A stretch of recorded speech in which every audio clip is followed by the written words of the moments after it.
Go crazy for Wanjiko Eke!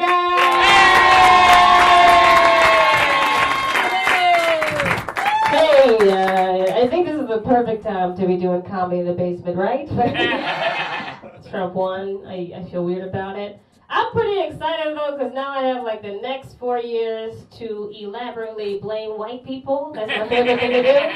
Somebody be like, "What Trump do today?" I'm like, "Well, was he wearing white?" That's what happened, you know. It's pretty exciting. He was wearing white. The longer I do comedy, the more I don't know why I do it. You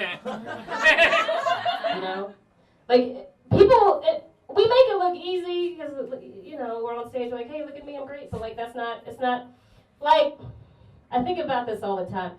I think the reason why I do comedy is when I was 12 years old, I watched my mom get hit on at Walmart, and I was like, I gotta tell 200 people about this one day.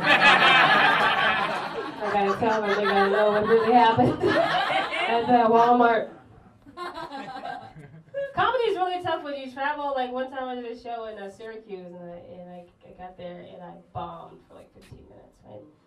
Like, y'all ever bomb so bad where, like, it's just like there's like a whole separate group of black women at their own table. They look at you and they're like, "Not tonight." You ever have that? I'm like, "I'm just not gonna be good."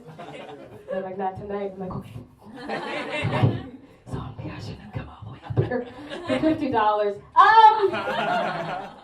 I did that. That's cool.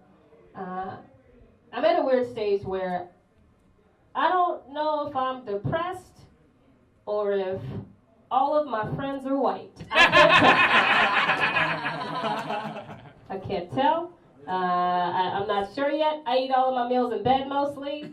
I think that's a sign. Anytime I'm eating food in bed, I'm always like, "Man, nobody knows about this." Like, they call millennials like the depressed generation, which I guess we are. I can't tell. Like, we're the one generation that knows what's wrong with us. That's a skill, you know? Like, we've been getting online seeking validation from strangers for at least 15 years. See, that's a lot of work. If I post something online, I get 5 likes, I'm bedridden. That's how it works now. I'm like, I don't know who I am on a Tuesday morning. That's not who I am. I don't know. I'm a feminist. I have to be. We have to be. I mean, it's a tough road. It's a tough road. I wouldn't consider myself a feminist for a long time until I got to New York, right? Because anytime you see feminism on the news, it always sounds weird. If you ever see feminism on the news story is always like, in at 7, we had 8 feminists braiding their hair to a tree. That's how feminism is seen on the news. That's why I didn't get it for a long time. So feminism is just like equality for women. Sometimes if you go to places like, "What is that?" I'm like, "I can't explain this to you." Like, if we want to be taken seriously as feminists, we should all go back to being called witches again. That was in at 10, we have 7 witches burning a guy in Brooklyn. We're like, this is for Trump, you know? For Trump. I don't know. I had a first recently. I went to a sex dungeon. Thank you so much. I've accomplished so much with my life. I went to a lesbian sex dungeon, which makes it super special. Unicorn, I can never reveal the location. I showed up there, and as a friends plus one, she's like, "Hey, check this out. I got this cool thing happening." I'm like, "What's happening?" She's like, "Just come." I'm like, "Yeah." I thought it'd be different. I thought sex dungeons would be so different. I thought when you step into a sex dungeon, all of a sudden people start dragging you away for sex, and then you have to yell, "I have a family." That didn't happen at any point. Turns out I spent most of my time eating Little Debbie's in the corner. That's how that went. There's so many snacks. I brought my backpack. You know, guys, come on, there's soda. It was nice. You could go watch people do stuff, which I was like, "What? This is America. This is good." It's interesting too because most of it is just like a dance club. Like there's a club, there's a DJ, and there's like TV, so you watch people and you just hang out. Like people went all out of their way to go hang out at a sex dungeon, and we could all be happy at like an Applebee's. You know? We didn't have to do all that. Just like a mystery. She's in a chain. I don't know. I went to my friend's wedding. She's fine. He's fine.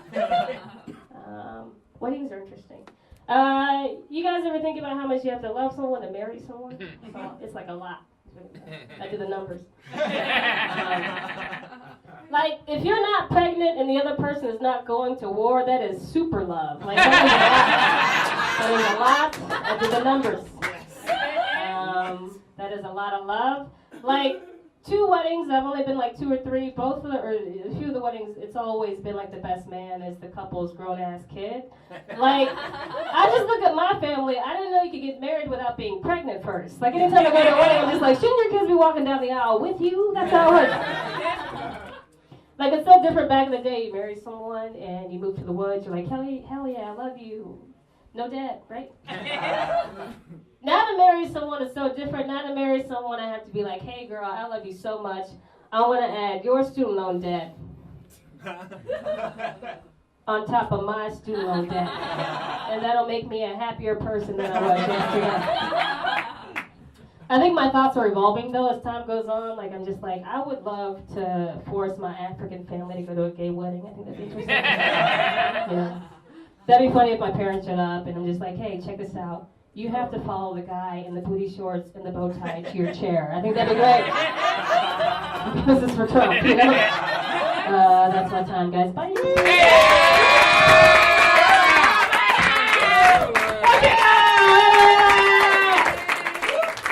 Oh, wow, boy. What a show, huh? My God, this has been fun. Are you guys having a good time? Yeah, this is the part of the show. I produce a bunch of goddamn things in this city because that's how I get on stage. You know, nobody really gives a fuck about me. And there's a tipping point halfway through the